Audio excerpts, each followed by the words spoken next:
మాగంటి గోపీనాథ్ గారు, మీరు ముఖ్య అతిథి అయినటువంటి పజ్జన్న గారు, పద్మారావు గారు, మాకు ఎంతో పాత నగరానికి బలంగా ఉన్నటువంటి తలసాని సీనన్న గారు, అదేవిధంగా కాలేరు వెంకటేష్ గారు, ముఠా గోపాల్ గారు, శ్రీధర్ గారు, సీనన్న గారు, నాకు ఎప్పుడు మార్గదర్శనం చేసుకున్నటువంటి శ్రవణన్న గారు, నాగేశన్న గారు, మన్నయ్యన్న గారు, ఆనందన్న గారు, మరి వేదికలు ఉన్నటువంటి అక్కజనుల్ని, వెనుక వైపు ఉన్నటువంటి కార్పొరేటర్లు, మరి అదేవిధంగా ఈ వేదిక ముందున్నటువంటి ఈ నాయకులను, కార్యకర్తలను చూస్తుంటే నాకు ఒక్కటైతే అనిపిస్తుంది, నాగేందర్ ఎక్కడున్నావో తెలియదు కానీ ఒక్కసారి ఇక్కడ వచ్చే చూడు, నిన్ను వేసుకుంటేందుకు ఎంతమంది ఉన్నారో చూడు, నీ పని పడతారు. ఇక నాగేందర్ గురించి నేను దేశ రాజకీయాల గురించి చెప్పా, మోడీ గురించి వద్దు, అసలు రేవంత్ రెడ్డి గురించి అసలే చెప్పా.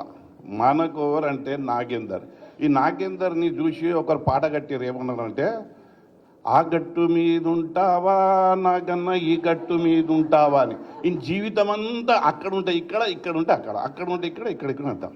నేను కాంగ్రెస్లో కూడా చూసిన, అక్కడ కూడా ఎట్లనో అన్నీ ఎట్లా అంటే ఏ గట్టు మీదతో ఆయనకే తెలియదు. అందు గురించి ఏ ఎన్నికలు వచ్చినా నాగేంద్రన్న ఇప్పుడు ఏ పార్టీ మనదని అంటారు. ఆయన విన్నావా ప్రజనం?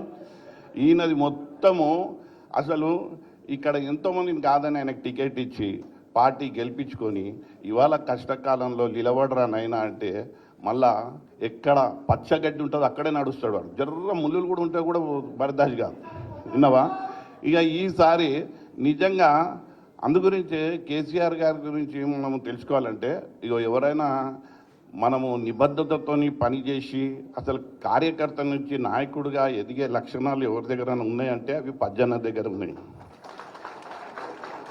ఎక్కడికైనా వచ్చాడు పజ్జన్న, కార్పొరేటర్కి విన్నారా, అక్కడ వచ్చి ఇప్పుడు మనమన్నా ఇంతనైనా ఆయనకు తోడైనాం. ఏమీ లేనప్పుడు ఆయన నడిపించిండు దుఃఖం. కార్పొరేటర్ జబర్దస్త్. ఎట్లా అంటే ఎవ్వరు లేకుండే పజ్జన్న చూసి అందరు బాధపడుతుండే, మంచి మనిషికి కష్టాలు ఎందుకు తెచ్చుకుండని. ఇవాళ ఆ రోజు కార్పొరేటర్ అయ్యిండు. ఉద్యమాలల్లో కేసీఆర్ గారికి బలంగా నిల్చున్నాడు. ఇవాళ అట్లాంటి మనిషి మళ్ళా ఇవాళ సికింద్రాబాద్ పార్లమెంట్కి వచ్చిండంటే ప్రతి ఒక్కరు సంతోషిస్తారు. నా మీద హైదరాబాద్లో ఎట్లా సంతోషిస్తారు, పజ్జన్న మీద సికింద్రాబాద్ అట్లా సంతోషిస్తారు. నేను కూడా 30 సంవత్సరాలు కష్టపడి క్రియాశీల రాజకీయం నుంచి వచ్చిన, ఎన్ఎస్సీ జెండా మోసి వచ్చిన, ఎంతో ఉద్యమాలల్లో నేను ఆ రోజు జేఏసీ పెట్టి ఇదే గిడుగు రుద్రరాజు ప్రెసిడెంట్, పొన్నం ప్రభాకర్, ఇవాళ శ్రీధర్ బాబు అందరము మెస్లలో దీన్ని ఉద్యమాలు చేసిన వాళ్ళం. భగవంతుడు వాళ్ళకి అవకాశం ఇచ్చిండు. పాత బస్తీలో ఉన్నాం కాబట్టి కొద్దిగా లేట్ అవకాశం వచ్చింది, అయినా చింత లేదు. వాళ్ళు కొద్దిగా తొందరగా రోడ్డు దాటిరు. మేము కూడా రోడ్డు దాటుతాం, ఒకరోజు వస్తుంది ఖచ్చితంగా రోడ్డు దాటుతాం.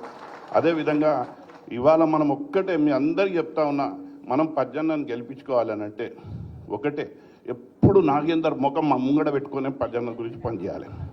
వాళ్ళ ముఖం ఇట్లా పెట్టుకోవాలి, పని చేయాలి. ఇక్కడ అరే అరే అరే గింతనా 2-3 నెలలు కూడా ఆగలేవా? 6 నెలలు. అరే అరే డబ్బులు ఉన్నాయి, మంత్రి పదవి చేసినావు కదా, ఏమి ఇస్తాడు? ఏమి ఇవ్వడు. ఆల్రెడీ ఏఐసిసి గైడ్ లైన్స్ ఉన్నాయి, ఎవడు వచ్చినా ఏమి ఇవ్వద్దు. పైసలు ఉంటే కొట్లాడిపోయారు అని, కానీ నామినేటెడ్ పదవిలు ఇవ్వద్దు, ఎవరికి ఇవ్వద్దు అని చెప్పారు. మీరు కూడా ఎవరైనా ఆలోచనలు ఉంటే మానుకోరు. మళ్ళీ మీరు మన పని కూడా అట్లనే అవుతుంది,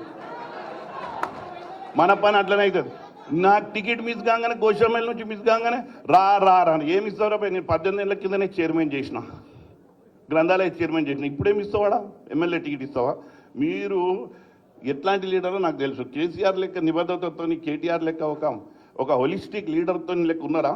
అసలు కేటీఆర్ గారికి ఎవరైనా సాటా? మాట్లాడుతున్నారు, చాలా మాట్లాడుతున్నారు, వింటాం, ఇంకా ఒప్పుకుంటాం. కానీ నేను ఇంకో మాట చెప్తున్నా, నేను మీ నుంచే వచ్చినని, ఈ మనందరికీ ఇది సదవకాశం. పార్టీ కష్టాలలో ఉన్నప్పుడే మనం నిలబడితే మన లీడర్షిప్ డెవలప్ అవుతుంది. ఇవాళ చాలామంది చెప్తున్నారు ముషిరాబాద్లో ఎక్కువ మెజార్టీ ఇస్తాము, మళ్ళీ లేకపోతే ఖైరతాబాద్లో ఎక్కువ మెజార్టీ ఇస్తాం. మీకు ఇప్పుడు మంచి అవకాశం, మీ ఎమ్మెల్యేలను గెలుచుకోవాలి, రేపు కార్పొరేటర్ కావాలి అని అంటే గట్టిగా పనిచేయండి, ఎమ్మెల్యేలను గెలుచుకోండి, మీరు నాయకులు కానీ. ఇది మంచి సదవకాశం, దీన్ని మిస్ చేసుకోవద్దు. సో మీ అందరికీ మరొకసారి ధన్యవాదాలు చేస్తూ, మళ్ళొకసారి ఆ గట్టు మీద ఉంటావా నాకన్నా, ఈ గట్టు మీద ఉంటావా, ఈ పని వింది ఇద్దే గట్టిగా చెప్తున్నా. Thank you. అయితే అరే నేనేం చెప్తున్నా, ఇక్కడ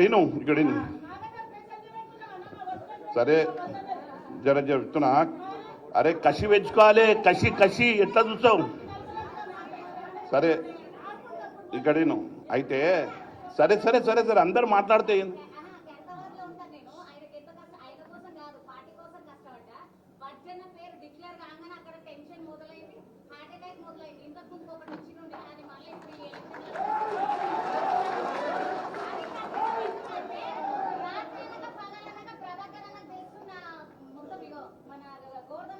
నువ్వు రమేష్ ఏమవుతాడు నీకు?